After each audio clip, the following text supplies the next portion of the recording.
આવો પ્રભુ પ્રેમની ચોપાટ વછાવી દઉં, આવો પ્રભુ પ્રેમની ચોપાટ વછાવી દઉં, મારો જીવન આખો દાવ પર લગાડી દઉં, મારો જીવન આખો દાવ પર લગાડી દઉં, પાસા પણ તારા પ્રભુ અને વારો પણ તારો, પાસા પણ તારા પ્રભુ અને વારો પણ તારો, પણ તું જીત્યો તો હું તારો ને હું જીત્યો તો તું મારો.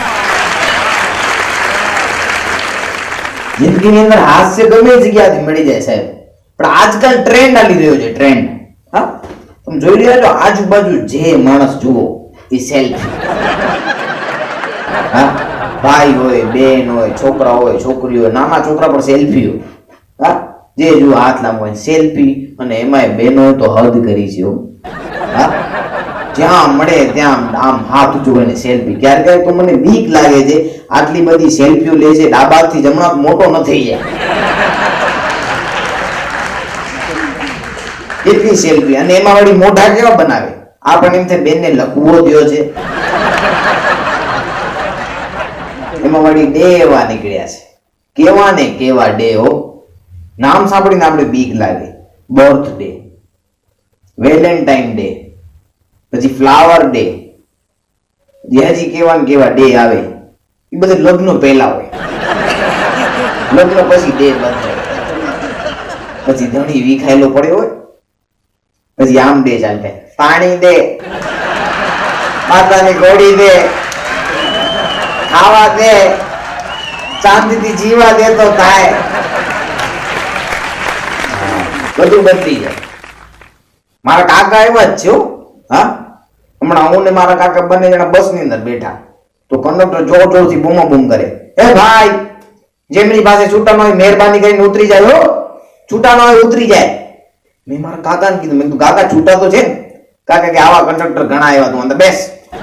અમે અંદર બેઠા, કંડક્ટર આવ્યો, મારા કાકાએ 100 રૂપિયાની નોટ દીધી કે કીધું બે ગાંધીધામ. કંડક્ટર કે મારી પાસે 30 રૂપિયા છૂટા નથી તમને દેવા. મારા કાકા કે તારી પાસે છૂટા નથી, પહેલે તું ઉતર.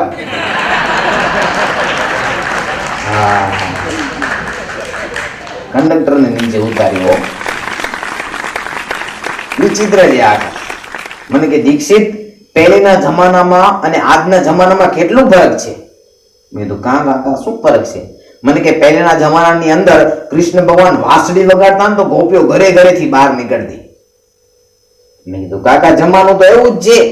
મને કે એમ કેમ? મેં કીધું આજે નગરપાલિકા વાળા ભાઈ સીટી વગાડે છે.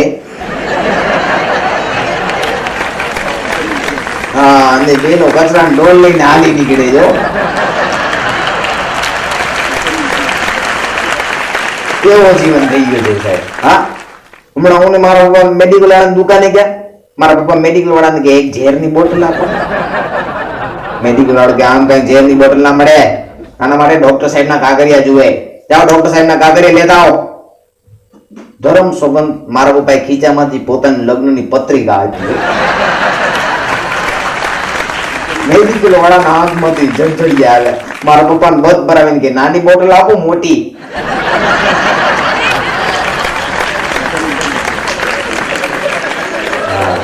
એટલા દુખી હશે. એટલે કેવું પડે છે કે સાહેબ, ન થકે કભી पैर न कभी हिम्मत हारी है, न थके कभी पैर न कभी हिम्मत हारी है, जज्बा है परिवार का इसलिए जिंदगी में सफर जारी है, मन तो सबके पास होता है, मन तो सबके पास होता है, लेकिन मनोबल तो कुछ लोगों के पास ही होता है. જિંદગીની અંદર ગમે એ જગ્યાએ યાસ મળી જાય હો સાહેબ. હા, મારો એક મિત્ર છે, એવો વિચિત્ર છે. હા, આખા ગામના ગાજિયા ઘરે બેઠો, કોઈ નાથી નબી. અમને એના ઘરે પોલીસ વાળા આવ્યા, દરવાજો ખખડાવ્યો, અંદરથી જવાબ દીધો, દરવાજો ન ખોલ્યો, અંદર જવાબ દીધો, કોણ છે? પોલીસ વાળા કીધું અમે પોલીસ વાળા. શું કામ છે? પોલીસ વાળા કીધું તમારાથી વાતચીત કરવી છે. કેટલા જણા છો? પોલીસ વાળા કે 4-5 જણા છે. પોતપોતામાં વાતો કરો, મારો લઈને દીધો. મારો મિત્ર પૂછ્યું કામ શું છે એ તો કયો? પોલીસ વાળા કે અમે સાંભળ્યું છે તમારા ઘરે ખતરનાક વસ્તુ છે, જે મારા મકાનો લેવા ગઈ છે.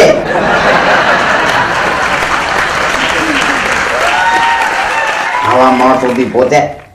હા, કોઈ નાથી નબી હો. એક મારો મિત્ર એવો છે, હમણાં નવા લગ્ન થયા તો હું એના પાસે ગયો. મેં કીધું ઓહો નવા લગ્ન થયા, ભાભીનું નામ શું છે? મને કે નામ તો યાદ નથી પણ પ્રેમથી ગૂગલ બોલાવું છું. ગૂગલ એ કાંઈ નહીં, એક પ્રશ્ન પૂછું છું ને એના 11 જવાબ દઈએ.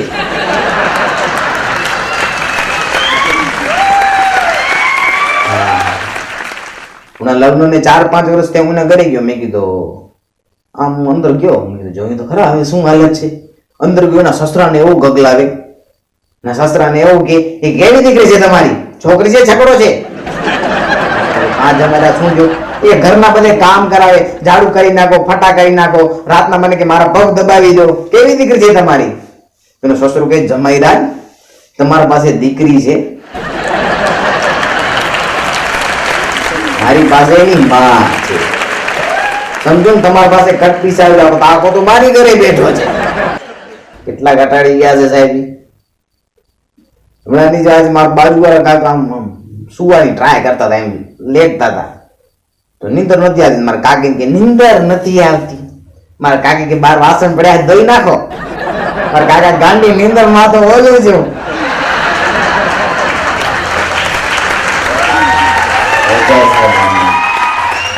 મારા મિત્ર લગ્ન થયા, હું આમ જતો હતો, બિચારો ઉદાસ બેઠો હતો.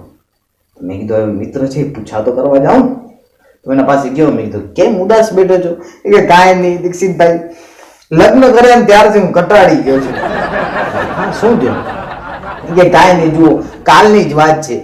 હું બહાર નીકળતો તો મારા મોજા તૂટેલા હતા, તો મારી ઘરવાળી કે આવા તૂટેલા મોજા પહેરીને બહાર ન જવાય, ચાલો આપણે નવી મોજાની જોડ લેતા આવી બજારમાંથી. તો મેં કીધું સારી વાત છે ચાલો. તો હું ને મારી ઘરવાળી એમ બંને જણા બજારમાં ગયા, આખી બજાર રખડી. પછી છેલ્લે રિટર્ન આવતા હતા ત્યારે મારા હાથમાં 11 થેલી હતી.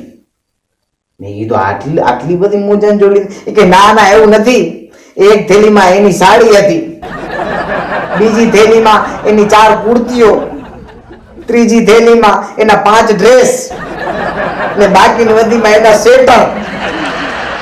અને વળી મને ઢીલાસો દઈ દીધી. મને કે આ વખતે બજારની અંદર મોજા સારા નતા, હતા એ પણ લો ક્વોલિટીના હતા ને બહુ મોંઘા હતા. કાલે આપણે ડીમાર્ટ ની અંદર જાશું, તમારા માટે બીજા મોજાની જોડ લેતા આવશું. દીક્ષિતભાઈ મને મોજાની જોડ કેટલામાં પડે મને એ તો કયો.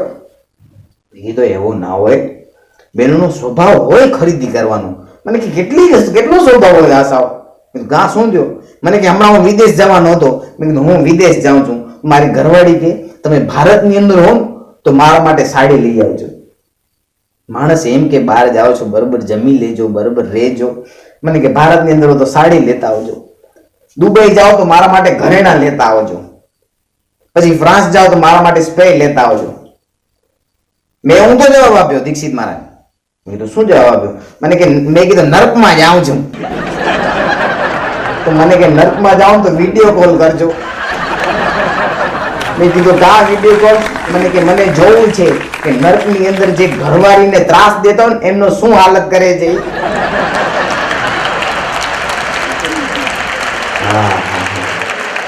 હમણાંથી પહોંચ્યા સાહેબ ક્યાંય ના હાલે. પણ સાહેબ જિંદગીની અંદર 2 વાત એવી હોય કે તમારા ને મારા જીવનની અંદર ઉતરે એવી.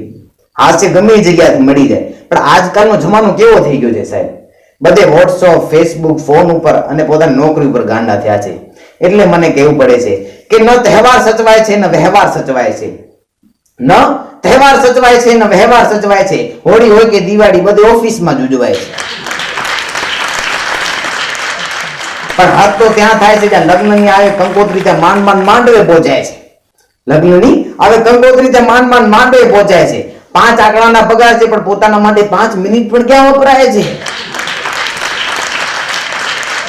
પત્નીનો ફોન 2 મિનિટમાં કાપીએ તો કસ્ટમરના ફોન ક્યાં કપાય છે. હવે તો ઘરના પ્રસંગો પણ હાફ ડે માં ઉજવાય છે. મને તો ક્યાંક બીક લાગે છે. બા બાપુજી 80-85 વર્ષ ઉપર નીકળી જશે ને પછી છોકરા એમ કહેશે બા બાપુજી થાય તો શનિ રવિ ના ગુજરજો.